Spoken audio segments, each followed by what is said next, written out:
Ojo lo que vas a decir, Martín, porque estamos al aire. Bueno, contame, démosle naturalidad a la cosa. ¿Estabas preso? No, cuando los sucesos, cuando matan a Liberarse, yo en ese momento estaba detenido. Ellos decían que era en arresto simple, porque estaba como funcionario de UTE militarizado y me tuvieron una semana en las dependencias de la Marina al lado del dique Nacional, junto con otros 2 o 3 dirigentes de UTE y otros 3 dirigentes de ANCAP. Así que era parte, en paralelo con lo de Liberarse, estaba la militarización de muchos miles de trabajadores. Claro, que es un asunto que cuando uno lo cuenta en este contexto resulta de ciencia ficción casi, ¿no? ¿Cómo es posible que, ayer lo hablábamos un poco con Demasi, cómo es posible que en democracia, con la presunto funcionamiento de las instituciones garantistas y la mar en coche, trabajadores pudieran estar presos por su condición de trabajadores, vamos, ¿no? Que no habían ni robado, ni matado, ni asesinado, ni violado, que diarios fueran clausurados y que estudiantes fueran muertos. Sí, sí. Yo suelo decir que el 68 fue el año de la ruptura de las reglas del juego en la sociedad uruguaya. Es decir, la crisis comienza en la década del 50, pero se procesa con sistemas propios de la sociedad uruguaya de arbitrar los conflictos. En lo político se van alternando los partidos, porque la gente justamente está muy desconforme con un país que está estancado, y no solo estancado, en caída. En lo social se van conformando sindicatos, etcétera. En lo estudiantil hay una enorme cantidad de movilizaciones, empezando con la ley orgánica del 58, pero siguiendo con las movilizaciones presupuestales del 60, del 64. Cuando el propio año 67 de Gestido es un año de 3 gabinetes, o sea, hay un juego político muy intenso, pero dentro de los mecanismos tradicionales, digamos, muy crispados, pero normales. Cuando llega Pacheco, comienza el autoritarismo. Entonces, en el 68, no hay que olvidarse que el 27 de junio, 3 días antes del ajuste semestral de salarios, se congelan precios y salarios, o sea, se congelan los salarios allá abajo. Ese mismo año se comienza a tirar con bala a un movimiento estudiantil que en el Uruguay, desde 1918, cada tanto estaba en movilización y que nunca había sido enfrentado con bala, por Dios. Claro. A lo sumo había algún sablazo o algún caballo que atropellaba, o algún lastimado, y algunos presos. Pero ahí se empieza a ponerle bala a los estudiantes, porque no es un Liberarse casualidad, el Liberarse es el primero. No, pero siguen Hugo de los Santos, Susana Pinto, o sea, comienza la larga lista de mártires estudiantiles. Carlos Demasi. Entonces, perdóname que termine la idea. Ese 68 de congelación de salarios, de balas a los estudiantes, y esta última cosa está bastante olvidada, el año de la militarización de trabajadores. Nosotros ponemos justamente en el libro, como un dato importante, tratamos de cuantificarlo, viendo los organismos que fueron, y hasta empresas privadas, militarizados, y la cantidad de trabajadores asociados. Son más de 50.000 los que fueron militarizados. Y entonces, en los hechos, ¿qué significaba eso? Explícaselo a alguien. Y significaba que venía algún oficial de alguna de las 3 fuerzas, porque según qué dependencia se ocupaba el ejército, la marina o la fuerza aérea, por supuesto la mayoría era el ejército, pero la marina tuvo una fuerte participación. En el caso mío estaba en la UTE, fue la marina. Y entonces venían y decían, bueno, ustedes ahora son reclutas, ustedes están sujetos a la disciplina militar y tienen que hacer caso o irán arrestados. O sea, para traducirlo también, para contarlo de otra manera, el derecho al paro o a la huelga estaba eliminado. Totalmente, teóricamente, ¿no? Hacíamos huelga, paro, digamos, igual, porque nosotros decíamos somos civiles, sí. Esto no. Pero le decíamos a los militares, ustedes están siendo instrumentos para aplicar una política de reducción de salario. No, nosotros no tenemos nada que ver con la política, se están metiendo en política.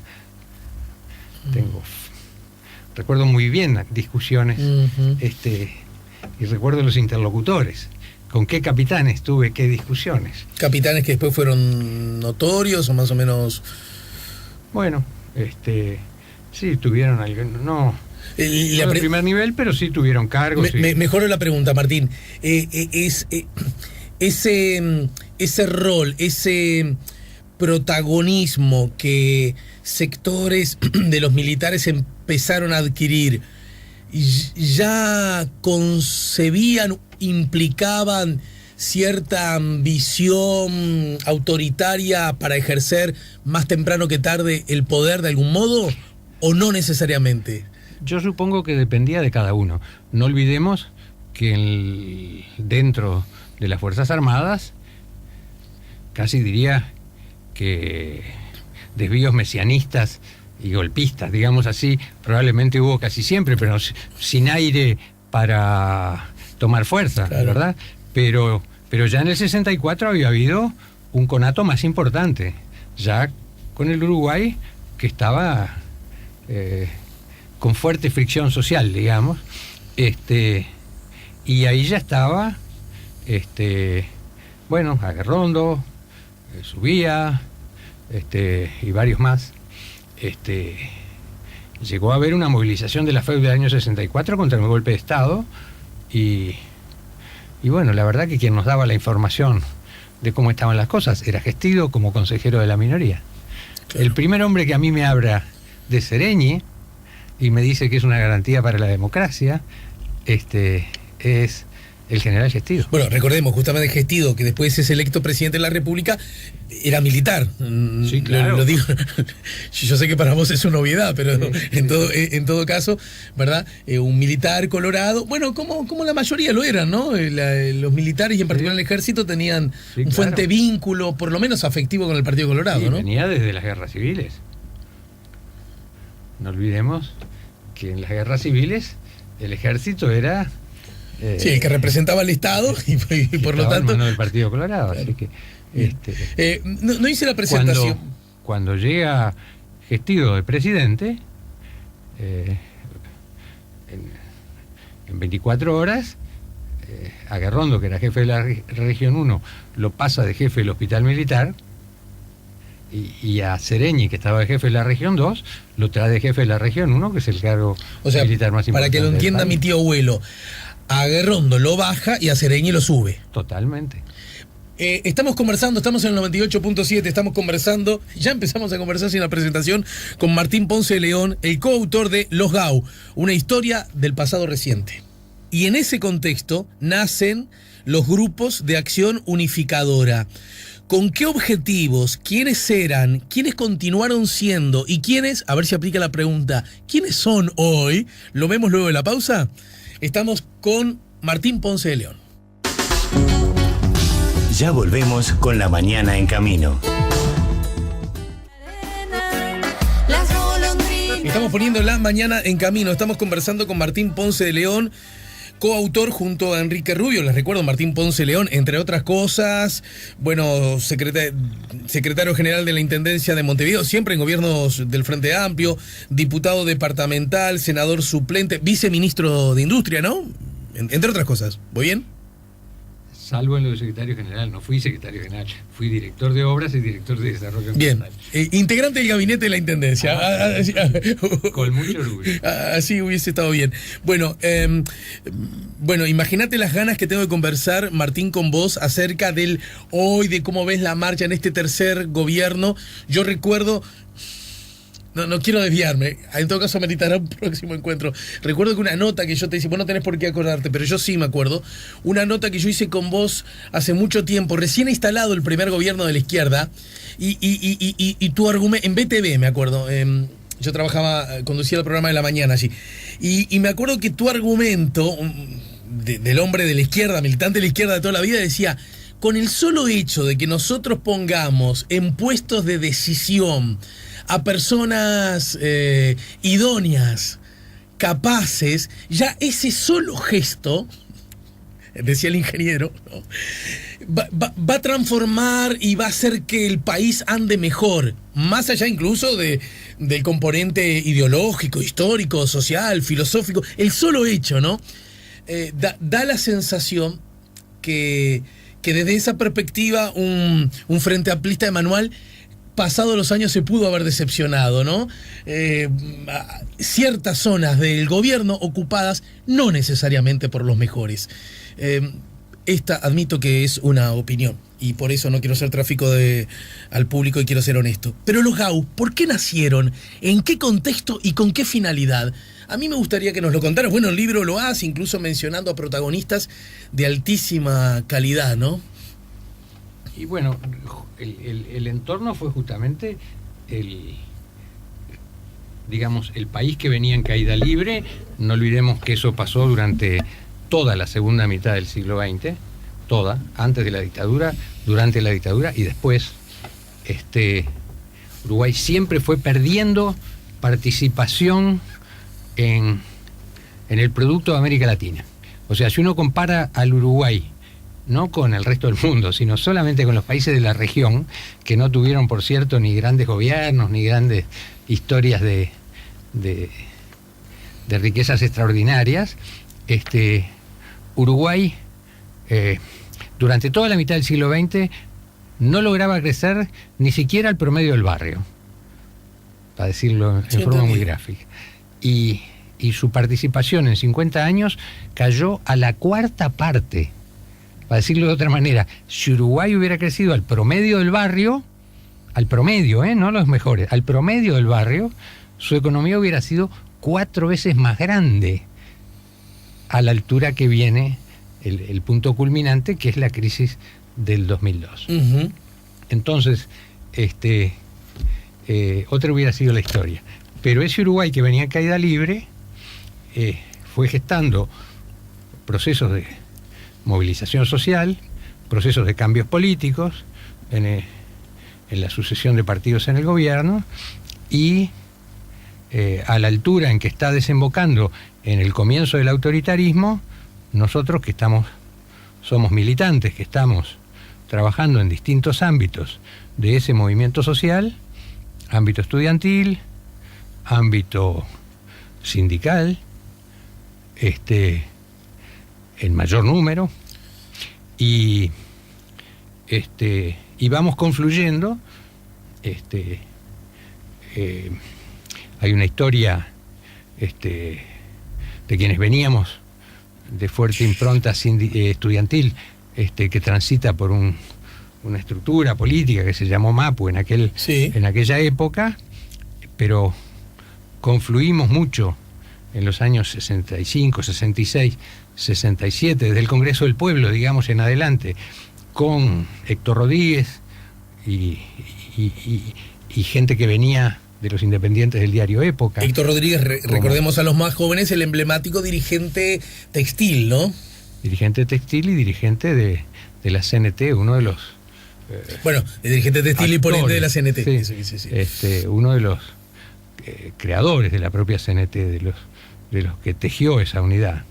Y gente que venía del área de un grupo que había, que era los independientes asociados al diario Época, como un intelectual de fuste, como fue Pedro Seré, muy comprometido, ¿cómo no? O como el profesor Enrique Méndez Vives, un profesor de historia que hoy está en España, y ha escrito, sí, claro, y ha venido y ha estado acá en este programa, en el marco sí. Tiene hermosos libros de historia muy bien trabajados, digamos. Y bueno, ahí se fue dando una confluencia y comenzamos en un proceso que trató de buscar una unificación de sectores de la izquierda. Pero por eso nos llamamos, fines electorales. No, con fines políticos. Pero con expresión, ¿la imaginaban con cierta expresión electoral? Lo digo Bueno, porque todo esto es pre-Frente Amplio, ¿no? Era inevitable. Nosotros habíamos participado en las conversaciones para tratar de hacer una unidad de la izquierda en el 66, que no llegaron a buen puerto y que por eso hubo expresiones separadas. Nosotros no participamos de ninguna de las dos, ni de la Unión Popular ni del Fidel.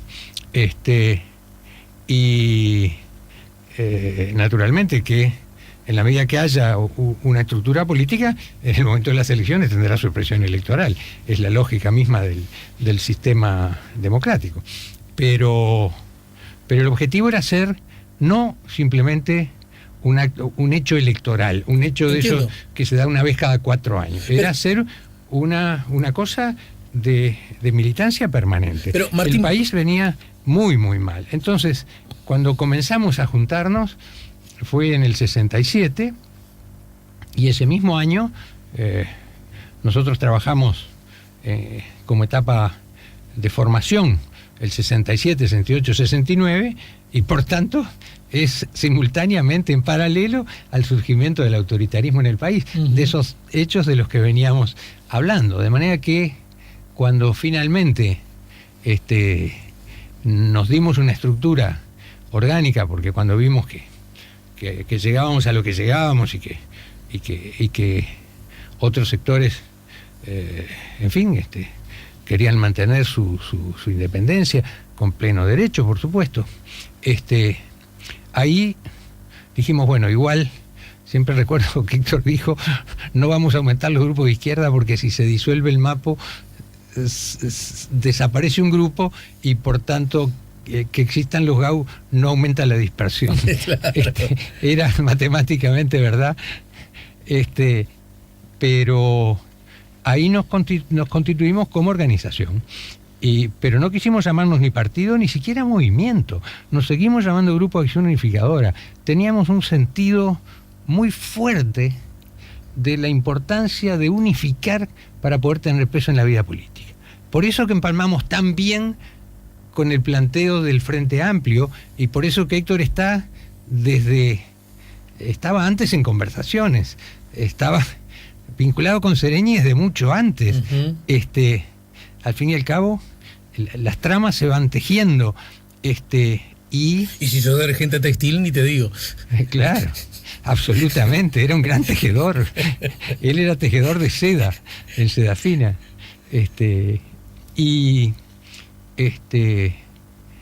es así que él participa, no solo en la asamblea, donde participan más de un compañero, en la asamblea que se hizo en marcha, donde salió la primera convocatoria pública, sino que queda en el equipo de 5 a cargo de llevar esa iniciativa adelante. Ingeniero. Y ahí se pone a recorrer el país.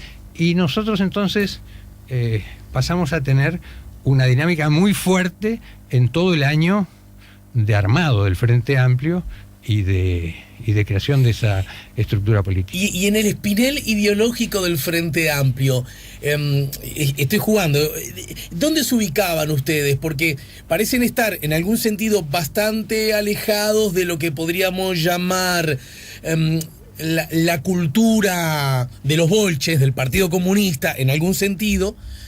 Pero esto los arrimaba a posiciones en lo que en la época se llamaban más ultras, que incluso miraban con cierta simpatía la acción armada. ¿Dónde se colocaban en ese espinel, de algún modo? Bueno, a ver, la vida política, lo que se tiene que juntar es en función de qué se quiere hacer. Eso es un programa. La vida política, la gente... no es cierto que se junte por ideología, se junta en función de lo que quiere hacer. Uno no llega a un país distinto y pregunta, a ver, déjenme ver de qué ideología es tal y voy a apoyar entonces. No es así.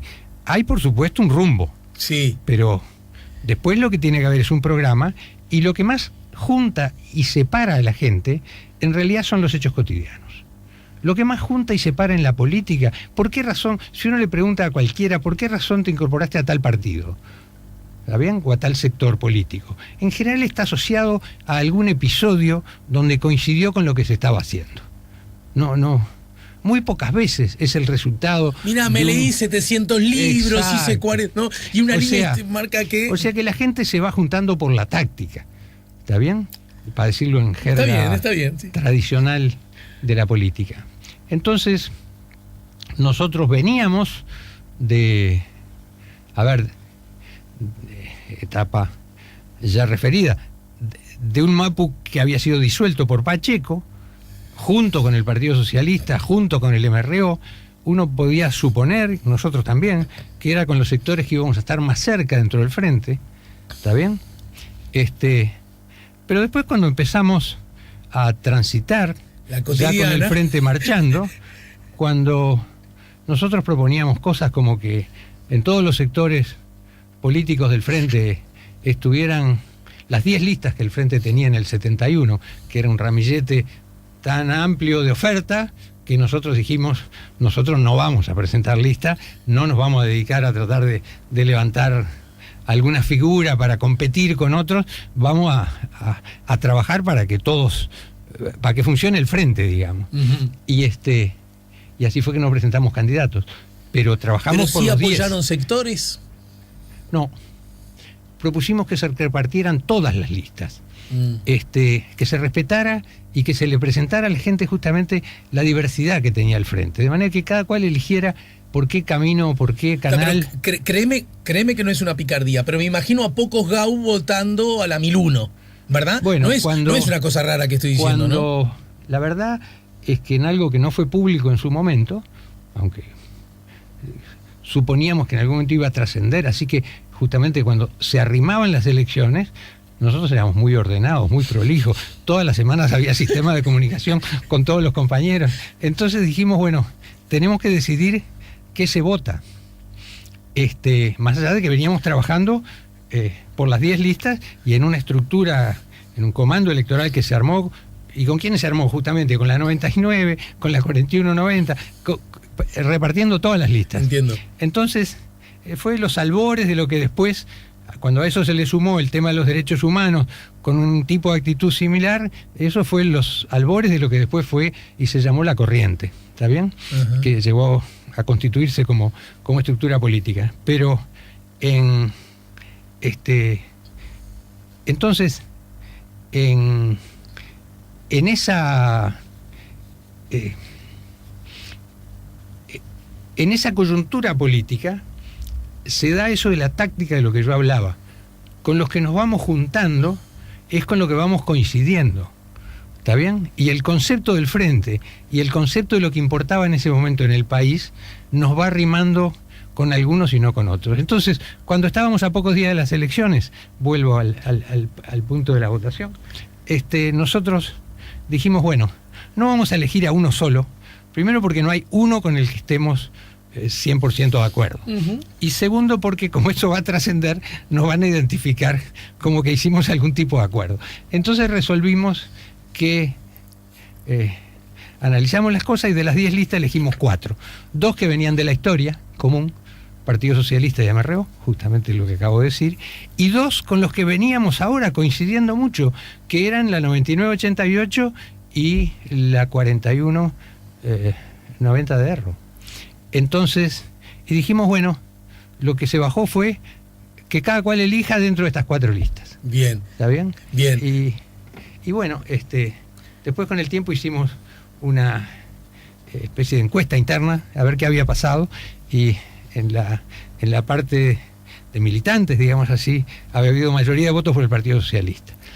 Pero en la parte que estaba más cerca del acontecer político, en realidad habíamos sido mayoría los que ya optamos por votar a Selmar. Y menos mal, porque bien que le hicieron falta a Selmar cada uno de los votos para poder llegar a senador. Llegar a la Cámara. Y una vez, bueno, por supuesto, yo le recomiendo porque además me parece que, lejos de lo que uno puede inicialmente y con todo derecho sospechar, este es un libro que está muy lleno de documentos, ¿no? Esa me parece que es un aporte a miradas, a visiones, pero tal como dice el libro, la línea llega hasta la recuperación democrática.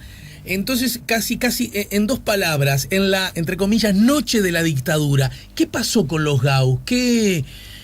¿Cómo se ¿Cómo sobrevivieron, si es que la expresión es justa, sobrevivir? Bueno, no sé cuál es la expresión más adecuada. En realidad, digamos, a los 6 meses de instalada la dictadura, tuvimos un golpe represivo fuerte, en el cual fue detenido Héctor Rodríguez, fui detenido, me tocó participar, pero otra cantidad de compañeros significativos como Ricardo Villaró, Enrique Rubio, Carlos Fasano, bueno, y unos cuantos más, quedamos una treintena detenidos, y nos procesaron en una dictadura que dentro de la cual se iban endureciendo las cosas, y entonces después de una detención que terminó en el cilindro, yo he contado más de una vez que el juez militar, un coronel, que cuando terminó, me interrogó personalmente, y cuando terminó el interrogatorio, se paró, me dio la mano y me dijo: mire, Ponce, usted ahora va unos días al cilindro y después se va a su casa. Porque en realidad ni siquiera me había preguntado sobre ningún hecho delictivo. Había sido todo sobre política. Entonces, pero un día estábamos en el cilindro y fue rodeado por la metropolitana. Claramente algo pasaba, algo se había endurecido. En el cilindro presos, ¿no? Recordemos, ¿no? Sí, presos en el cilindro. La gente se olvida pero era una prisión muy liberal, en la cual se podía hablar por teléfono, hasta a veces se salía a la panadería a comprar bizcocho y se volvía, digamos. O sea, era una prisión muy, muy liviana. Pero un día se rodeó y eligieron 25 de los que estábamos presos en ese momento y nos procesaron a la mayoría por asociación subversiva, que implicaba de 6 a 18 años de prisión. Fue una decisión política, claramente. Uh-huh. Entonces, muchos de nosotros nos tocó pasar entonces una cantidad de años, primero en el penal de Libertad, de Punta Carretas, tuvimos mucho en Punta Carretas, y luego algún tiempo en el penal de Libertad, algunos por varios años. Así que tu prisión fue ¿de qué año a qué año, Martín? Mi prisión fue de comienzo del 74 a fin del 79, casi 6 años. Pero lo más importante de los GAU es que atrás de ese episodio represivo fueron sucediendo otros. En cada episodio represivo algunos compañeros se tenían que ir al exilio. Entonces empezó a aparecer una segunda realidad, que eran los compañeros del exilio. Y ahí también se hicieron muchas cosas en el exilio de campaña contra la dictadura que estaba en Uruguay, de defensa de quienes eran víctimas de esa dictadura y en defensa de la democracia. Y había un tercer espacio entonces, que era el más importante, que era la calle, que era el país, los que habían quedado sin tenerse que ir al exilio y sin tener que estar detenidos. Y eran quienes tenían la responsabilidad de dirigir. Nadie puede dirigir desde una cárcel o desde el exterior. Desde otro país, claro. Por lo menos nosotros eso lo teníamos tajantemente definido. Y los compañeros hicieron un trabajo maravilloso. Yo lamento que ese capítulo del libro que está no sea más extenso. El tema es que a su vez es muy difícil transmitir cómo esos compañeros que trabajaron con condiciones de seguridad cada vez más estrictas, ¿está bien? Y cuyo objetivo era, además de mantenerse informados de qué era lo que estaba pasando en el país, era, yo diría 2 cosas. Por un lado, tratar de organizar en los centros de trabajo, en los centros de estudio, organizar bajo dictadura era pequeñas llamitas, ¿no? Era puntas. Es un marco en el cual pequeñas cosas implicaban grandes riesgos, ¿está bien? Y 1 o 2 veces al año, siempre los 1 de mayo, ¿está bien? Se trataba de hacer algo que al conjunto de la población le diera señales: acá hay gente resistiendo, ¿está bien? Y así es que varios episodios con caídas se dan en los 1 de mayo, dentro de esos años. Y eso dura hasta fin del 77, donde en un incidente que en definitiva fue históricamente casual,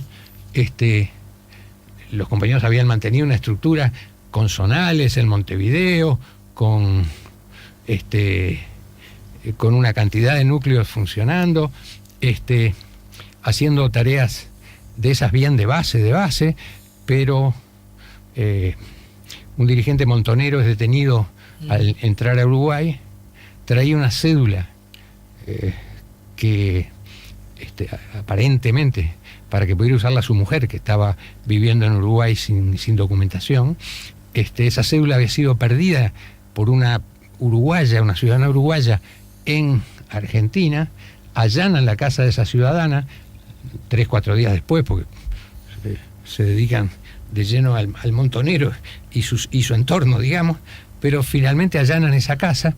Esa persona no tenía nada que ver con nosotros, pero un hermano sí. Entonces en la casa encuentran que el hermano tenía publicaciones de izquierda, algunos materiales, y entonces ahí empiezan a tirar de un hilo, y era el FUNA. Era el momento más duro. La dictadura tuvo altibajo, ¿no? Momentos, fue endureciéndose. Sin duda el periodo más duro fue